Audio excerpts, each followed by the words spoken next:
жизнь всегда полна сюрпризов. Сегодня я расскажу вам историю, которая произошла в Восточной Европе несколько лет назад, в далекой Румынии. Стелла пообещала своим внукам, что если они будут хорошо учиться, то она отвезет их туда, куда они всегда мечтали. На самом деле они уже давно не выезжали отдыхать. Видите ли, жизнь пожилой женщины была нелегкой. Живя с внуками, она делала все возможное, чтобы обеспечить их и дать им все самое лучшее. Оказывается, судьба к ней и ее внукам была по-настоящему жестока. Ведь 4 года назад женщина похоронила свою дочь и зятя. Они отправились в загородный домик, где собирались отметить годовщину своего брака. Место было идеальным для пары. Все было прекрасно. Однако, видимо, они выпили слишком много и уснули, не заметив, что начался пожар. По мнению следователей, причиной пожара стали зажженные свечи. Оба умерли от удушья, что стало ужасной новостью, потрясшей весь город. С тех пор бабушка была вынуждена заботиться о внуках, так как позаботиться о них было некому. На тот момент старшей Анне было 6 лет, а младшему Марку всего 4 года. Так и шло время. Наконец женщина закончила собирать чемоданы, и они поспешили на вокзал. После долгих часов пути они прибыли на место. Теперь дети были очень счастливы на берегу моря. Каждый день они плескались и загорали. 2 недели каникул пролетели очень быстро, и уже через 2 дня им нужно было возвращаться в свою деревню на востоке страны, где у них был только маленький домик. К сожалению, денег у родителей не осталось. Только машина, которую бабушке пришлось продать, чтобы оплатить ущерб, нанесенный коттеджу. Хотя незадолго до смерти зять унаследовал от отца крупную сумму денег. Но по какой-то причине банковские счета мужчины оказались пусты. Чтобы выяснить, что произошло, Стелле пришлось ждать совершеннолетия внуков, чтобы они могли провести собственное расследование. Но с деньгами было туго, поэтому ей пришлось растить малышей на свою ограниченную пенсию. Поскольку это был последний день каникул, бабушка с детьми отправилась на один из самых оживленных пляжей, которые они еще не посещали. Как обычно, внуки веселились у воды, а Стелла с любовью наблюдала за ними. Марк и его сестра как раз закончили строить замок из песка, как вдруг, посмотрев в сторону, девочка остолбенела. С широко раскрытыми глазами она побежала к бабушке. «Бабушка, смотри, это мама и папа», — сказала она, указывая рукой на молодую пару. Пораженная, старушка посмотрела туда, куда указывала внучка, и чуть не упала в обморок. Она не могла поверить. Она сразу же узнала свою дочь. Но зять выглядел немного иначе. Удивленная, она не знала, что делать. От волнения она даже расплакалась. «Анна, позаботься о своем брате, а я скоро приду», — сказала бабушка. Так она и пошла за парой, потому что не знала, есть ли у них только физическое сходство или происходит что-то сверхъестественное. Она понимала, что подходить ближе, не будучи полностью уверенной в том, что это действительно они, не стоит. Тем временем пара подъехала к большому дому рядом с пляжем и скрылась внутри. Не раздумывая, женщина позвонила в полицию, затем вернулась за внуками. За 4 года до этих событий пара наслаждалась моментом в домике в лесу. Это были Сильвия и Лукас, но там появился кто-то еще. Это был Алекс, брат-близнец мужчины.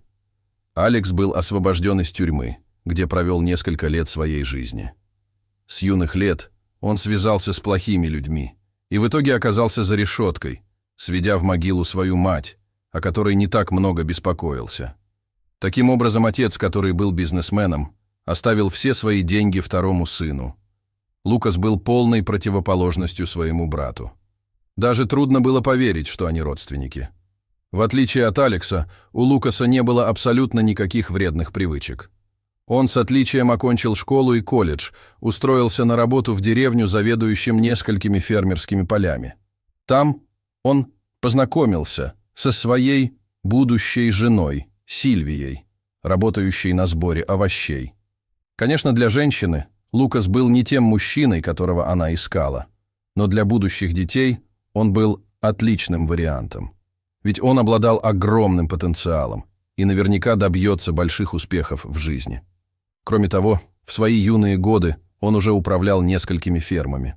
С другой стороны, в доме Сильвии не было хороших отношений с матерью.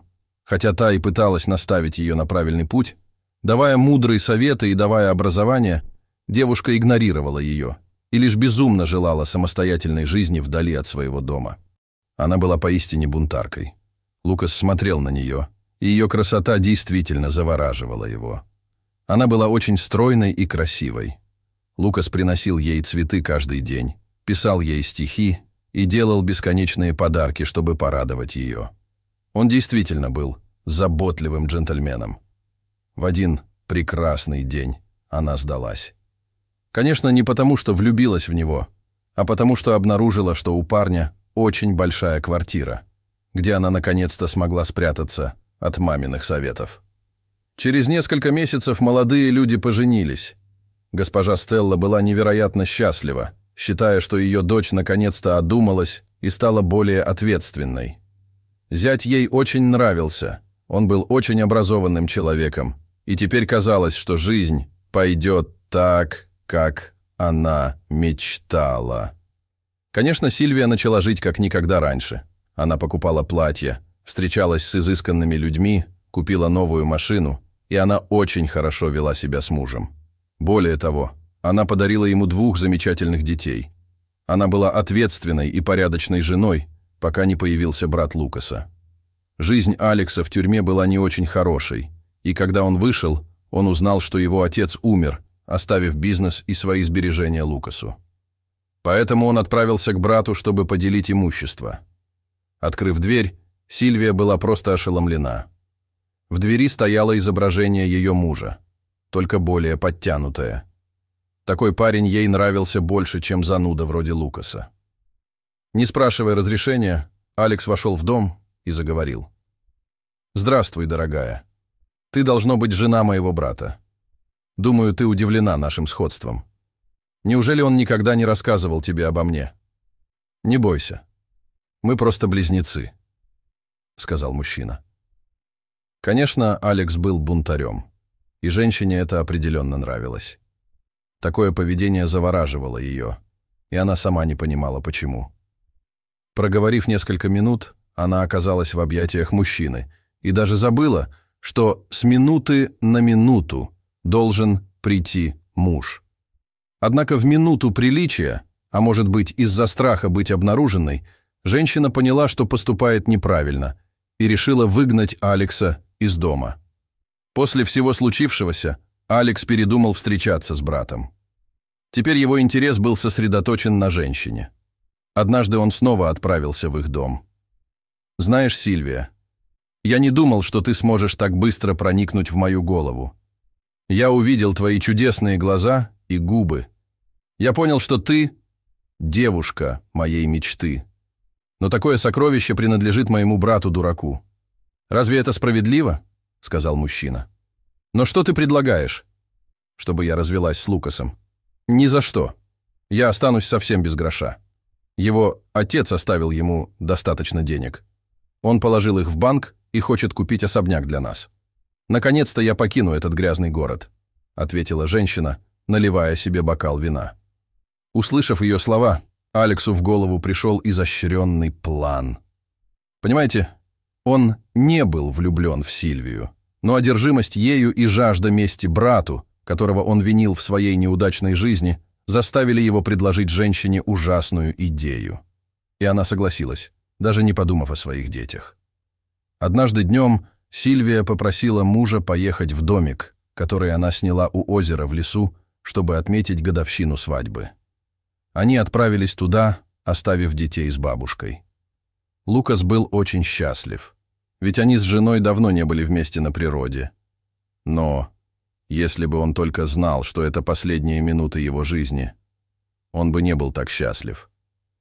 Лукас еще не знал, что Сильвия растолкла несколько таблеток снотворного и подмешала их в его бокал с вином. Он выпил и потерял сознание. Сильвия тут же позвонила Алексу, который приехал на арендованной машине. Всего на мгновение Сильвии стало немного жаль, ведь она лишала жизни не только мужа, с которым прожила чуть больше 7 лет, но и отца своих детей.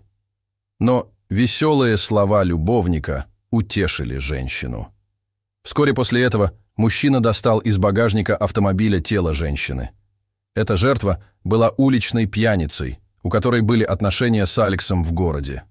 Положив брата на кровать, а бездомную женщину рядом с ним, Алекс облил все бензином и поджег, чтобы все выглядело как несчастный случай. Сильвия и Алекс сняли все деньги со счета Лукаса и отправились к морю, купив там большой дом с бассейном и потрясающим видом. Но правда рано или поздно всегда всплывает наружу. Когда полиция увела Сильвию и Алекса в наручниках, она лишь прошептала извинения, но ответа не последовало. Она не могла смотреть в глаза своим детям. Теперь бабушке и внукам стало легче, ведь им удалось вернуть часть денег, а также дом, в который они втроем переехали. Теперь бабушка и внуки наконец-то перестанут беспокоиться о деньгах.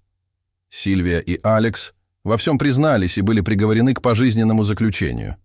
Печально видеть, как деньги и имущество разрушают несколько семей. Дорогие зрители, что вы думаете об этой истории? Напишите, пожалуйста, в комментариях. А если вам понравилось это видео, то ставьте лайк и подписывайтесь на наш канал. До свидания.